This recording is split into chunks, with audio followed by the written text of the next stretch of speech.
बिहार में खेला। आप सोच रहे होंगे चुनाव झारखंड में है, चुनाव महाराष्ट्र में है, लेकिन मैं आपको बिहार के बारे में क्यों बता रहा हूं। दोस्तों, बिहार बहुत ज्यादा चर्चाओं में है। चर्चाओं में इस वजह से है क्योंकि नीतीश कुमार हमेशा जो कुछ अलहदा करते हैं वो इस बार भी कुछ अलग करने जा रहे हैं। नीतीश कुमार पिछले कई दिनों से कुछ बोलते नहीं हैं, खामोश हैं, चुप रहते हैं, अपने सहयोगियों से, अपने करीबियों से भी कम बात करते हैं। लेकिन लोग ऐसा कहते हैं पटना के, बिहार के, कि नीतीश कुमार को जो करना है वो उन्होंने मन में ठान लिया है। दोस्तों, महाराष्ट्र और झारखंड के अंदर चुनाव है, लेकिन खेला बिहार के अंदर होता हुआ नजर आ रहा है। एक तारीख आप लोग अपने जहन के अंदर उतार लीजिए, 24 नवंबर।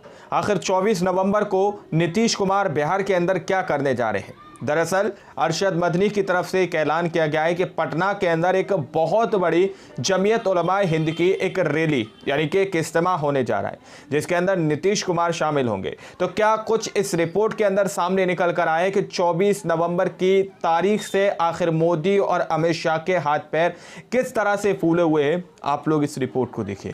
नमस्कार दोस्तों, बिहार में खेला।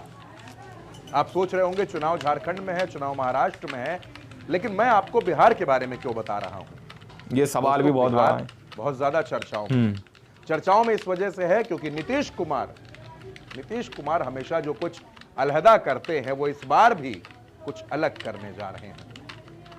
नीतीश कुमार पिछले कई दिनों से कुछ बोलते नहीं, खामोश हैं, चुप रहते हैं, अपने सहयोगियों से, अपने करीबियों से भी कम बात करते हैं। लेकिन लोग कहते हैं पटना के, बिहार के, कि नीतीश कुमार को जो करना है वो उन्होंने मन में ठान लिया है। अब नीतीश कुमार क्या करेंगे वो मैं आपको बताऊंगा, क्या करने जा रहे हैं वो भी बताऊंगा। 19 दिन के बाद बिहार में क्या होने वाला है वो भी मैं आपको बताऊंगा। लेकिन उससे पहले मैं आपको एक बैकड्रॉप दिखाना चाहता हूं कि क्या कुछ हो रहा है और नीतीश जिस दिन कुछ बड़ा करने जा रहे हैं उसके पहले बिहार में क्या क्या हुआ और क्या क्या होने वाला है। दोस्तों, इन दिनों अमित शाह और नीतीश कुमार के संबंध बिल्कुल ठीक नहीं है। इसलिए नीतीश कुमार, या फिर यूं कह लीजिए नाराज नीतीश कुमार को मनाने का जिम्मा खुद प्रधानमंत्री नरेंद्र मोदी ने अपने कंधों पर ले लिया, क्योंकि आखिरकार सिंहासन तो मोदी जी का ही है।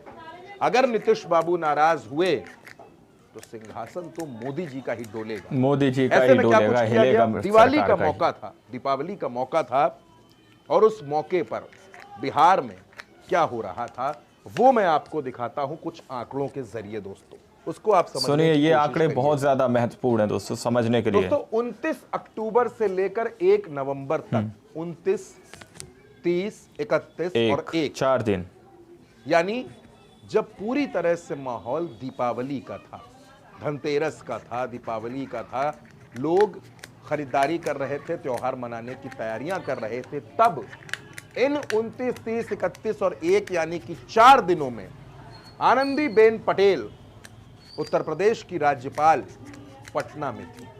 4 दिनों तक पटना में। नरेंद्र मोदी की विश्वस्त नेता हैं, भरोसेमंद नेता हैं। जब अमित शाह और नीतीश के संबंध बिगड़े तो नरेंद्र मोदी ने किस पर विश्वास किया? 4 दिनों तक आनंदीबेन पटेल पटना में थे। उसके बाद क्या हुआ? सितंबर के महीने में 2 बार पटना जाने वाले जेपी नड्डा अचानक 7 और 8 नवंबर को पटना जा रहे हैं। फिर से पटना जा रहे हैं, फिर से बिहार जा रहे हैं। बिहार के दौरे बहुत किए जा रहे हैं। माहौल को भापेंगे कि चल क्या रहा है और फिर वो अपनी रिपोर्ट कहां दे रहे हैं? प्रधानमंत्री नरेंद्र मोदी को। और नरेंद्र मोदी क्या कर रहे हैं? 13 नवंबर को दरभंगा जा रहे हैं। दरभंगा चुनाव कहां है? बिहार के अंदर जा रहे हैं। फिर से झारखंड में चुनाव कहां है? महाराष्ट्र के अंदर। महाराष्ट्र में नरेंद्र मोदी कहां जा रहे हैं? दरभंगा, बिहार के अंदर। कहां जा रहे हैं? दरभंगा जा रहे हैं प्रधानमंत्री नरेंद्र मोदी। और उसके ठीक 48 घंटे बाद 15 नवंबर को जमुई, नरेंद्र मोदी जमुई जा रहे हैं। क्यों जा रहे हैं? भगवान बिरसा मुंडा की जयंती मनाने के लिए। अब दोस्तों, बिरसा मुंडा की जयंती मनानी थी तो खूंटी चले जाते, रांची चले जाते। वैसे भी झारखंड में एक चरण का चुनाव खत्म हो चुका होगा 15 तारीख को, और 20 तारीख का जो चुनाव है उसमें 5 दिन बचेंगे। वहां का प्रचार 18 नवंबर को थमेगा। तो भगवान बिरसा मुंडा की जयंती झारखंड में मनाने में कोई समस्या नहीं थी, मना सकते थे।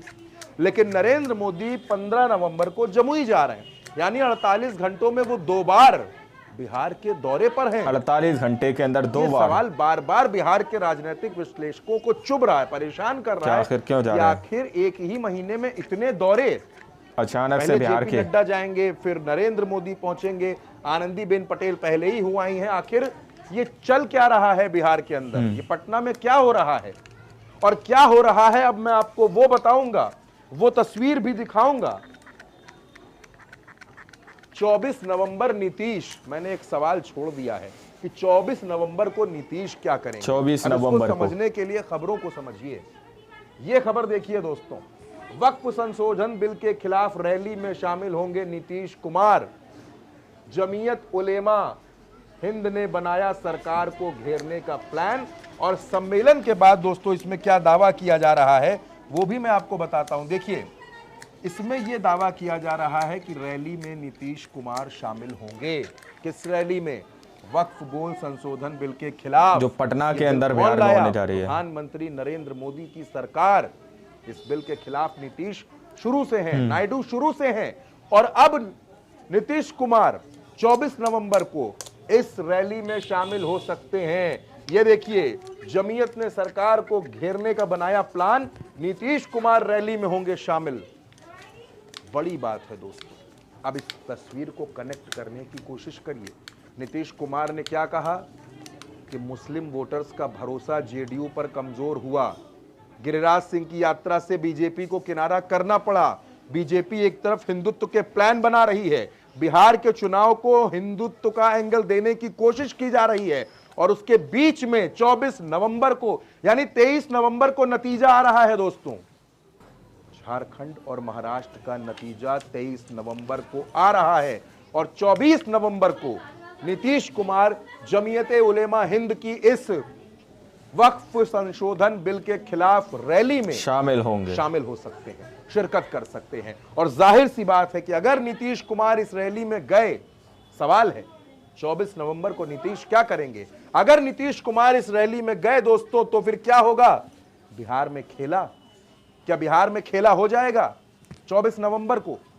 24 नवंबर का इंतजार कीजिए दोस्तों। नीतीश कुमार के कदम बहुत कुछ कहते हैं, नीतीश कुमार बहुत संकेत दे रहे हैं, चंद्रबाबू नायडू अलग नाराज हो रहे हैं और नीतीश कुमार भी।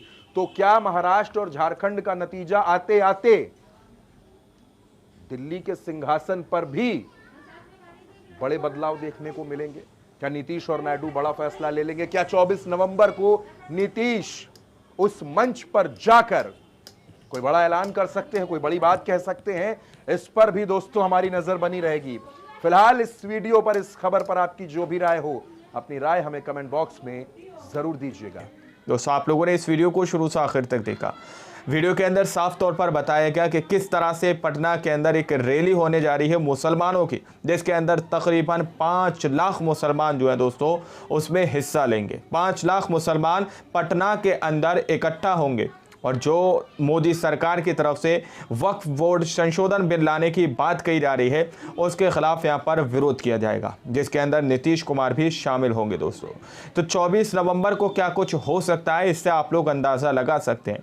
24 नवंबर की तारीख से आप लोग इस बात को समझिए कि किस तरह से नीतीश कुमार भी मोदी और अमित शाह के खिलाफ जो है इस बिल में शामिल हो सकते हैं, इस विरोध में शामिल हो सकते हैं मुसलमानों के साथ। कहीं ना कहीं नीतीश कुमार और अमित शाह, नीतीश कुमार और चंद्रबाबू नायडू इस बात को जानते हैं कि उनके पास जो वोट बैंक है वो सब मुस्लिम हैं, और शुरू से ही नीतीश कुमार, चंद्रबाबू नायडू इस बिल के खिलाफ रहे हैं दोस्तों, जिसकी वजह से अंदर ही अंदर सत्ता के अंदर काफ़ी टेंशन बढ़ी हुई नजर आ रही है। नीतीश कुमार इस वक्त खामोश रहते हैं, वह कोई सवाल कोई जवाब नहीं दे रहे हैं दोस्तों, और उनके चलते कदम बहुत कुछ संकेत दे रहे हैं।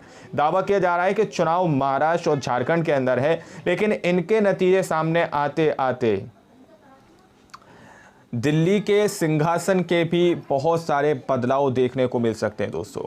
अगर नीतीश कुमार, चंद्रबाबू नायडू की बात अमित शाह जी नहीं मानते हैं दोस्तों, तो बहुत कुछ यहाँ पर बदल सकता है, सरकार तक गिर सकती है, ऐसा दावा किया जा रहा है दोस्तों। नीतीश कुमार और चंद्रबाबू नायडू अपना समर्थन वापस ले सकते हैं। वहीं पर अमित शाह तो पहले ही धमकी दे चुके हैं कि हम इस वो बिल को पारित करेंगे, लागू करेंगे, कोई हमारे बीच में आएगा तो हम उसको सीधा कर देंगे। इस तरह की बात अमित शाह की तरफ से कही जा चुकी है दोस्तों। तो अब जो है आमने सामने की टक्कर एक ही गठबंधन के अंदर देखने को मिल रही है। अब देखना यह है कि नीतीश कुमार ने अपना अस्तित्व क्या ख़त्म होते हुए देख लिया राजनीतिक तौर पर, इसलिए वो अब इस विरोध पर उतर आए हैं। क्योंकि आप लोगों को पता है कि दूसरे के एमएलए, दूसरे के नेताओं को तोड़ने का शुरू से ही सिलसिला बीजेपी ने बनाए रखा है। तो अब नीतीश कुमार को भी इस बात को लेकर टेंशन हो रही है। बाकी आप लोग क्या सोचते हैं, अपनी राय कमेंट सेक्शन में ज़रूर दीजिएगा। मिलते हैं अगली वीडियो में, जब तक के लिए जय हिंद, जय भारत।